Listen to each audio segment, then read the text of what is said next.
prestasi ya. Ini jalurnya, nah, hampir sama. Ini untuk konteks ini belum dibuka. Ya jalur prestasinya untuk konteks ini sama jalur nilai rapor juga. Ya yang nilai terendah biasanya nilai rapor 75. Nanti ini belum buka ya konteks. Nanti kalau ada yang memang berminat, nanti kita akan buka daftar dulu. Habis itu nanti kita buat grup untuk yang konteks. Nih kita lihat ini dokumen yang dipersiapkan nanti kalau mau ikut syarat dan ketentuan jalur PMDP lalu nilai rapor nanti bisa di sini nanti webnya tadi. Masih ada pintu berikutnya yaitu lewat jalur yang tes SNBP gitu ya. Oke, perkenalkan saya Mas Wayan dari teman pelajaran apa mungkin udah hampir rata-rata kenal karena di bulan September kemarin kita sempat ketemu juga di kelas kalian masing-masing ya. Dan beberapa siswa ada yang sempat ikut belajar UTBK di teman pelajar selama 2 minggu di bulan tersebut. Jadi kita ketemu lagi hari ini. Dan materi yang Mas Wayan sampaikan mungkin sedikit banyaknya mirip dengan yang waktu itu, cuma Mas Wayan ringkas saja ya.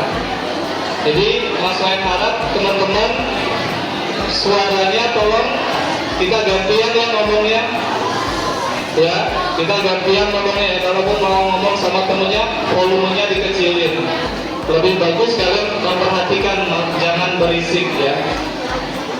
Oke. Nah, Mas Wayan hari ini juga ditemani dengan tim Mas Wayan sudah bagi brosur, itu brosur UTBK yang mungkin pernah kalian dapatkan juga ketika Mas Wayan keliling di kelas-kelas waktu itu. Nah, itu ada program brosur UTBK, nanti boleh dibaca-baca juga Mas Wayan bakal jelasin ya. Ketika di ranking itu disamain levelnya, nggak dibeda-bedain per pilihan, kayak pilihan 1 di ranking pilihan 1 aja gitu ya. Yang pilihan kedua juga rankingnya pilihan 2 saja, ternyata tidak sama. Muncul pasti ngerasa kayak nggak adil ya. Ada yang belajar kimia, fisika, biologi, MPK lanjut akan kalah rankingnya dengan yang belajar biologi, sosiologi, geografi mungkin akan kalah nilainya karena nilainya pasti lebih besar yang non eksak nantinya ya. Oke, selanjutnya untuk jalur dan kuota masuknya ada 3 pintu masuk ya ke PTN yang adik-adik sudah sama-sama kita ketahui ya. Ada SNBP yang bisa diikuti oleh siswa eligible, berarti yang diumumkan tadi ya.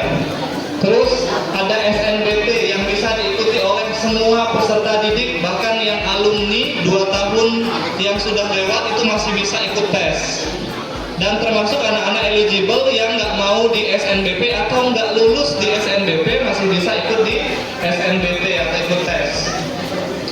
Secara kuota SNBP itu hanya 20%, SNBP 40%, jauh lebih banyak, jauh lebih besar peluangnya ketika kalian ikut yang jalur tes. Apalagi dengan berbagai perubahan yang ada sekarang. Nanti Mas Wayan lalu kami ketemu dengan staf khusus Kementerian Pendidikan Dasar dan Menengah, staf khusus Kemendikdasmen. Jadi rektor-rektor universitas negeri itu pada nggak percaya sama nilai rapot siswa di sekolah, karena banyak nilai rapot yang tanda kutip ya, ada yang kadang-kadang ada yang dirubah atau apa. Jadi rektor-rektor PTN itu pada nggak percaya. Makanya di tahun depan, tahun 2026, untungnya kalian nggak kenal. Tahun 2026 itu akan ada semacam ujian nasional yang saat ini namanya masih disebut sebagai tes kemampuan akademik, sebagai pembuktian bahwa nilai rapor itu benar-benar nilai kalian. Jadi tes kemampuan akademik itu semacam ujian nasional, diperuntukkan bagi siswa yang ikut SNBP atau siswa eligible yang mau masuk PTN, termasuk yang anak harus TBK sih nggak perlu ya.